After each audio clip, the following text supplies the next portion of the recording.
Welcome back to another episode. Today's topic is tools. So, what are tools? Tools are a means to an end. They are the resources that we have at our disposal to do something that allows us to get closer to our goals. So, tools allow us to be productive, they allow us to be efficient, and they give us a higher awareness of what actually is going on. And that's actually important as you're doing tasks and goals and accomplishments that get more and more complex and difficult as they grow. And so, in order to use a tool, we actually require the knowledge and the training of how the tool actually works. If you don't know how a tool works, it can make it very difficult to figure out how to actually use it. And you can actually acquire this knowledge or this training by just experimenting and using the tool for the first time to see what it does and how it actually works. You can get that instruction from someone else. You can go online and figure out how to do certain things and acquire those skills. But the biggest thing is that you have to take some type of action in order to obtain the knowledge and to keep it working and functioning actually for you. So recognize that tools are useless without a working knowledge. If you don't know what something does or how it works, it's very difficult to figure out how it can actually benefit you. And if you don't know how a tool works, you ask for help. You identify a resource that can give you that instruction and give you that help. And the biggest thing with that is when you actually do employ and look for help, you also have to be aware of who or what is actually helping you and what their objectives may actually be. So, for example, if you had a lot of money and you're trying to figure out how to invest it, and you just go to the first person who, let's say, is a financial planner, and they're going to help you with your money, you got to recognize that they're looking to make money as well. So you probably want to understand, how does this financial advisor actually make money? And if it benefits them more than it benefits you, you might want to look for another teacher or another resource to actually help you with that. So that's just a simple example of needing to know who's actually helping you and what their objectives actually are. And that's across the board with anything.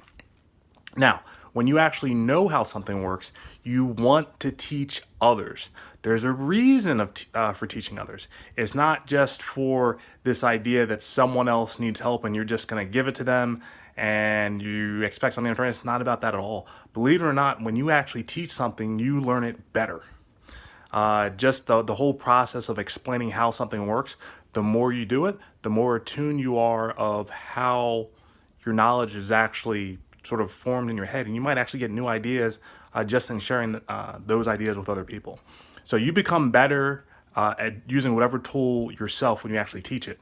You also help others fulfill their own potential when you teach it. So it's twofold. You help yourself and you help others. A lot of folks don't really think about that when they think about teaching or teachers, but that's exactly what happens. There's an exchange. You don't need to be an expert to teach. Think about it, right? Parents, they learn stuff as they go. They aren't experts, with the first kid, right? They're probably a little bit better with the second, a little bit better with the third, but when they start out, they ask for help. They're like, oh, how do you change a diaper? How do you do this? How do you do that? But all of that comes, and there's not this idea that, oh, I can't figure out or I don't know what to do. Parents know that they will figure it out. They learn as they go. So don't be afraid of that. Some cases you just have to learn as you go. So just be open and accepting to that. And then last but not least, my favorite is document the process. I'm a huge fan of documenting the process because when you document it, you don't necessarily have to do it again yourself.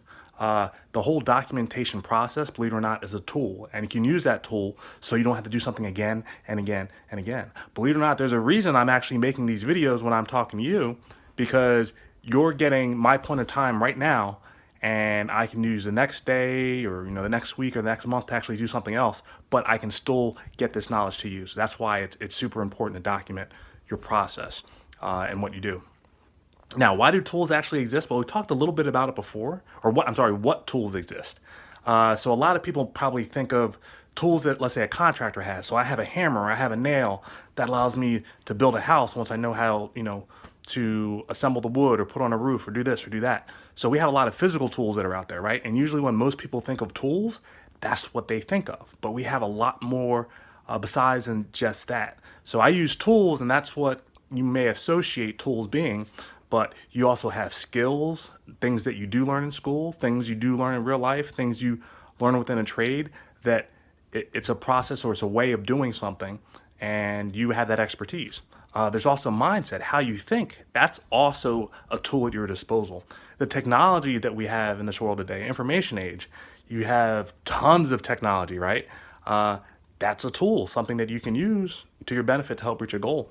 You also have religion and philosophy, the reason, the why of what you do. Believe it or not, that's a tool as well.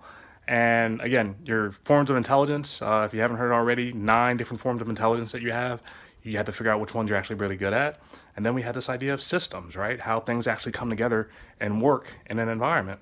So everything that you have at your disposal, use tools and resources interchangeably, but that's what you actually have. Now, why do we use tools?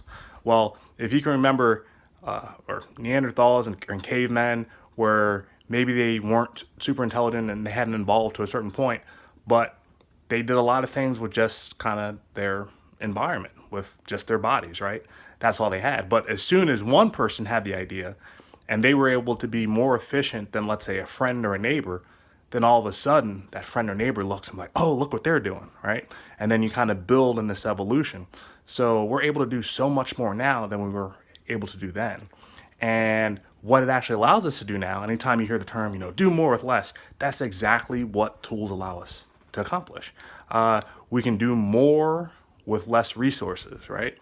Maybe money, for example. You can do more with less when you use technology in that sense. Maybe it allows us to do more in less. So something that, used to take a year, you can do in a day or maybe an hour or maybe less than that. But that's what that evolution within the tools and what we have at our disposal allow us to do. And then probably the most important is they allow us to unleash more of our potential.